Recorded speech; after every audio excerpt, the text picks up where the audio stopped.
Perkenalkan, nama saya Deta Dera Suhartini, NIM 20104171165 kelas A2, dengan mata kuliah Manajemen Pemasaran. Soal bagian A. Judul drama pemasaran yaitu Dunia Pemasaran Startup. Alasan mengapa mengangkat judul tersebut karena di dalam drama ini akan menampilkan proses awal berkembangnya sebuah perusahaan startup, di mana perusahaan ini berupaya agar bisnis yang dijalankan sukses besar dan memiliki keunikan daripada pesaing. Anggota tim yang pertama Bernadette Dayang Cantika, yaitu sebagai direktur. Direktur utama yaitu mengkoordinasikan, mengawas, serta memimpin manajemen, dan memastikan semua kegiatan usaha dijalankan sesuai dengan visi dan misi, dan mengawasi dan menelaah manajemen risiko, sistem pengendalian internal, tata kelola perusahaan untuk kepentingan pemegang saham. Yang kedua yaitu Shirley Kristiani, berperan sebagai sekretaris direktur. Tugas sekretaris dalam kantor yaitu membantu pekerjaan pimpinan agar lebih mudah untuk diselesaikan dan membantu tercapainya tujuan yang diinginkan di kantor. Yang ketiga yaitu Beatrice Stella Lara, yaitu berperan sebagai bagian produksi. Tugas bagian produksi yaitu yang pertama merencanakan produksi baik barang ataupun jasa. Yang kedua, perencanaan luas produksi, penentuan terhadap jumlah volume produksi yang harus dihasilkan dalam periode tertentu.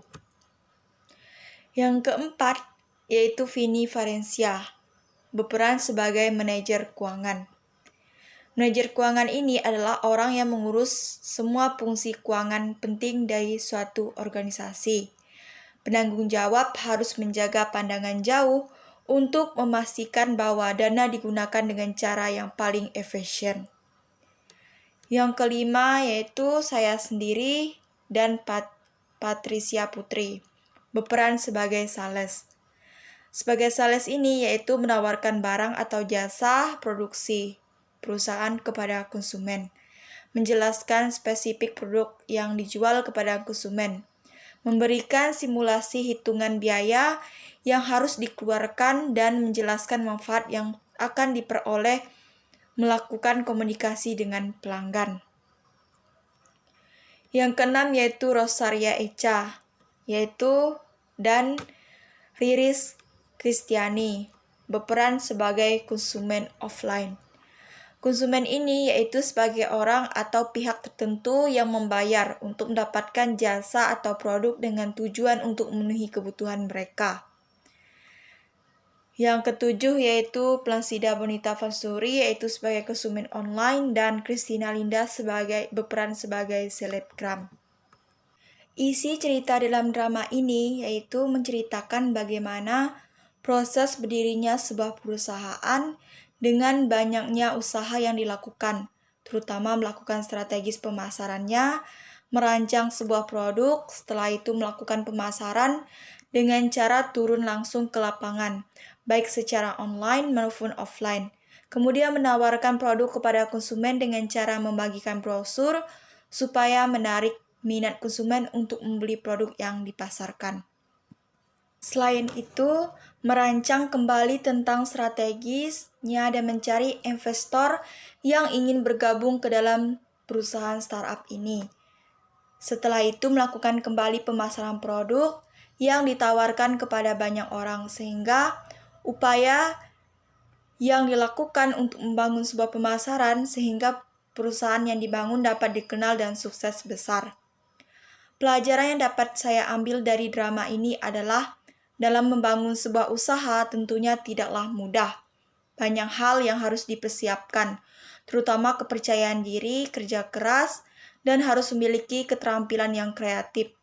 Karena usaha yang akan kita bangun memerlukan strategi yang baik supaya produk yang akan kita pasarkan dapat dikenal oleh konsumen. Selain drama pemasaran, terdapat juga lagu pemasaran. Lagu pemasaran berjudul Pemasaran Mata Kuliahku. Lagu ini tentang keseharian dan beberapa hal yang dipelajari dalam pemasaran seperti marketing mix dan SWOT.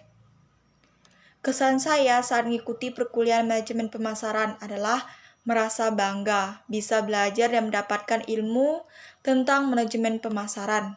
Selain itu, dosennya mengajar dengan baik, ramah, dan sabar, sehingga materi yang disampaikan bisa diterima dan dipahami dengan baik. Pesan saya semoga kedepannya dapat lebih ditingkatkan lagi, terutama sedikit memberi kelonggaran dan keringanan dalam pemberian tugas.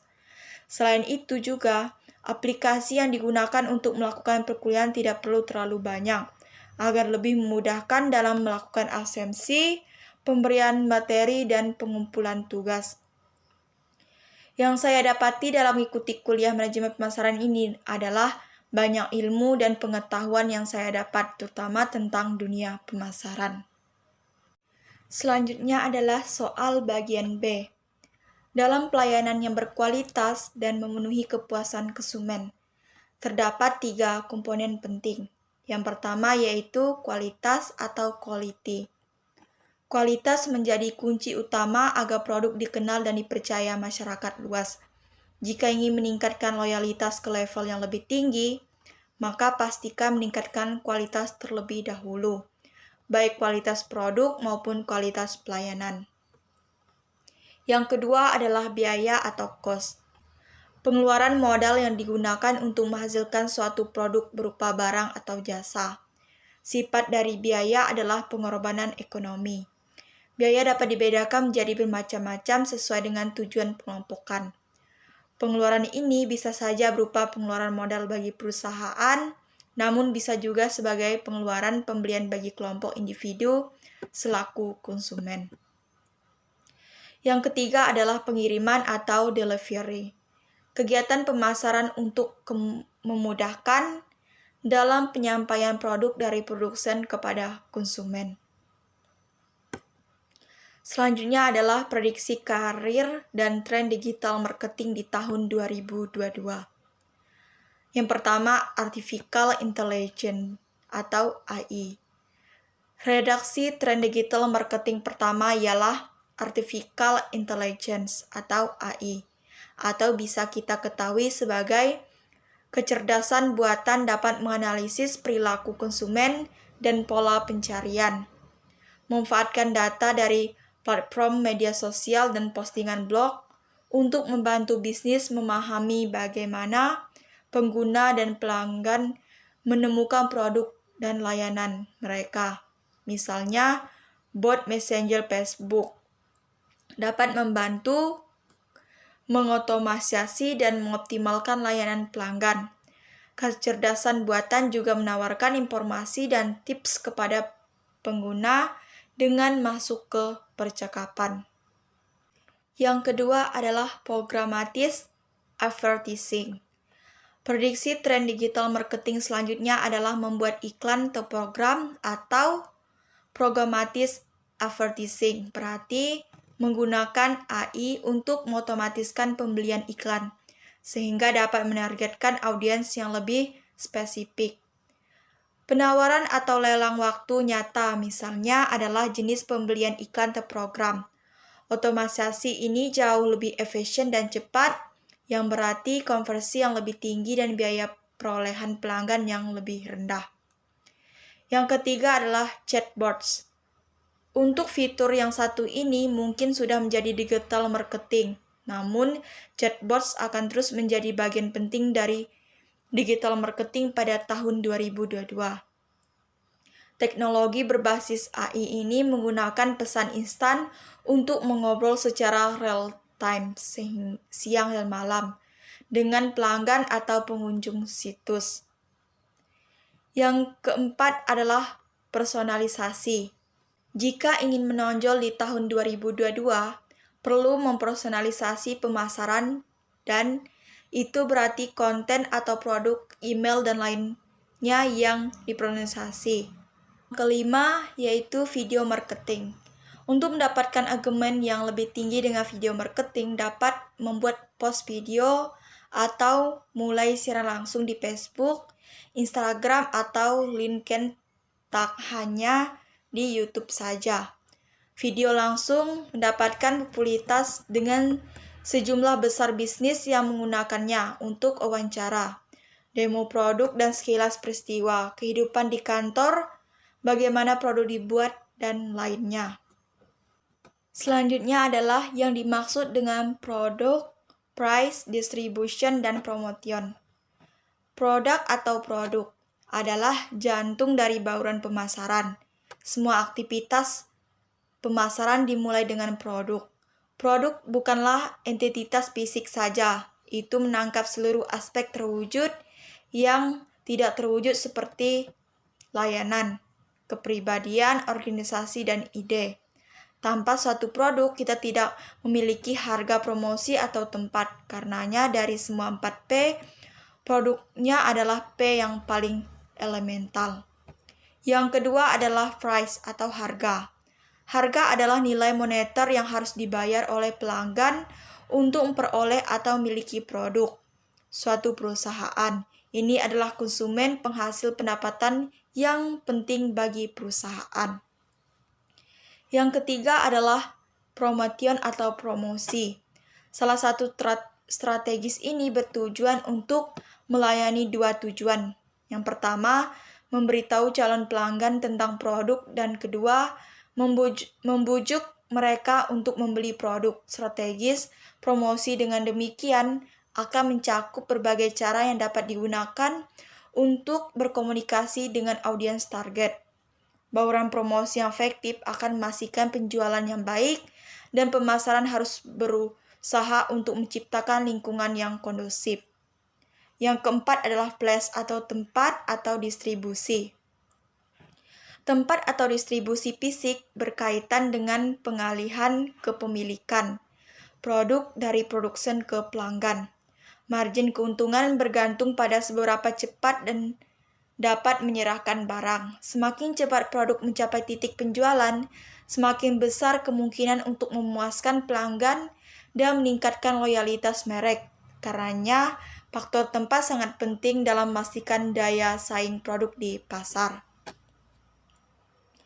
Selanjutnya adalah pentingnya menciptakan kepuasan pelanggan. Karena dalam hal ini dengan memuaskan pelanggan, organisasi dapat meningkatkan tingkat keuntungannya dan mendapatkan pangsa pasar lebih luas lagi. Terdapat 8 dimensi mutu. Yang pertama adalah performance, yaitu kinerja, merupakan karakteristik operasi dasar atau produk inti atau core product dari suatu produk. Misalnya kecepatan, kemudahan, dan kenyamanan dalam penggunaan. Yang kedua adalah durability atau daya tahan. Berkaitan dengan berapa lama produk tersebut dapat terus digunakan. Semakin lama daya tahannya, tentu semakin awet. Produk yang awet akan dipersepsikan lebih berkualitas dan disbanding produk yang cepat habis atau cepat diganti. Yang ketiga adalah conformance to specification atau kesesuaian dengan spesifikasi, yaitu sejauh mana karakteristik operasi dasar dari sebuah produk memenuhi standar tertentu dari konsumen atau tidak ditemukannya cacat pada produk. Produk yang memiliki kualitas dari dimensi ini berarti sesuai dengan standarnya. Yang keempat adalah fitur, merupakan karakteristik atau ciri-ciri tambahan yang melengkapi manfaat dasar suatu produk. Fitur bersifat pilihan atau option bagi konsumen. Fitur bisa meningkatkan kualitas produk jika kompetitor tidak memiliki fitur tersebut. Ciri-ciri atau keistimewaan tambahan merupakan karakteristik sekunder atau pelengkap. Yang kelima adalah reliabilitas keandalan, yaitu kemungkinan kecil akan mengalami kerusakan atau gagal pakai.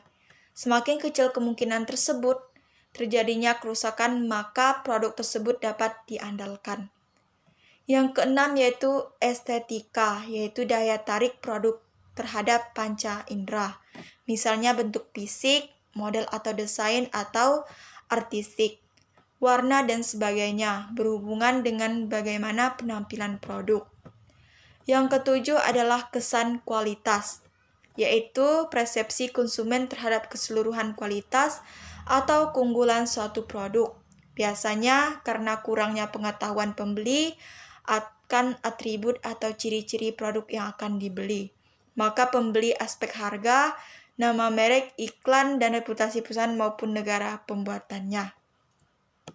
Yang ke-8 adalah kemampuan pelayanan, yaitu kualitas produk ditentukan atas dasar kemampuan diperbaiki, meliputi kecepatan, kompetensi, kenyamanan, mudah direfreshisi, serta penanganan keluhan yang memuaskan. Produk yang mampu diperbaiki tentu kualitasnya lebih tinggi dibandingkan dengan produk yang tidak atau sulit diperbaiki. Selanjutnya adalah 4 manfaat yang didapatkan dalam program menjaga mutu. Yang pertama, meningkatkan efektivitas pelayanan. Yang kedua, meningkatkan efisiensi pelayanan. Yang ketiga, meningkatkan penerimaan masyarakat terhadap pelayanan. Dan yang keempat, melindungi pelaksana pelayanan dari kemungkinan adanya gugatan hukum. Selanjutnya adalah ekuitas merek atau brand equity. Brand equity atau ekuitas merek merupakan seperangkat aset dan liabilitas merek yang berkaitan dengan suatu merek, nama dan simbolnya, yang menambah atau mengurangi nilai yang diberikan oleh suatu barang atau jasa kepada perusahaan atau pelanggan perusahaan. Keunggulan dan kekurangan dari perluasan ekuitas merek. Keunggulannya, yang pertama, meningkatkan peluang keberhasilan produk baru. Yang kedua, efek umpan baik yang positif. Kekurangannya, yang pertama, dilusi merek. Yang kedua, kanibalisasi merek induk. Yang ketiga, kehilangan peluang menciptakan merek baru dengan citra unik dan ekuitas sendiri. Selanjutnya adalah bagian C. Pembicara video pertama yaitu Madi Purwohartono dan Andin Rahmana membahas tentang prediksi karir dan tren digital marketing di tahun 2022. Isi dari penjelasannya yaitu bagaimana digital marketing menggunakan ide-ide kreatif dalam mengelola data dalam suatu perusahaan. Awal masuknya digital ini yaitu dari sosmed yang hampir semua orang memilikinya. Dengan adanya digital ini memang sangat luas, bisa apalagi orang yang memiliki konten kreator. Bahkan tanpa organik yang berbayar pun kita bisa dapat awareness secara gratis dan masif. Kategori apa saja sih yang yaitu geng sosmed. Banyak ide yang orang media miliki, yang tahu yang mana yang akan hits. Role digital marketing mana yang berpeluang menghasilkan salary lebih tinggi, yaitu dengan adanya sosmed, mereka memiliki peluang yang baik untuk sebuah perusahaan yang akan menghasilkan salary lebih tinggi. Semua perusahaan brand pasti memiliki social media presence. Ketika mau digital marketing, pasti harus memiliki sosmed dulu. Berarti secara kebutuhan sosial media ini harusnya lebih banyak karena yang butuh ISO dan performance jauh lebih besar lagi atau yang lebih serius. Jadi pembahasan dari video ini tidak jauh dari storytelling, metaverses, short form video atau red feed TikTok, web cookies atau medsos diperbarui. Fokus baru pada pemasaran email, algoritma pemasaran, dan pembuatan YouTube.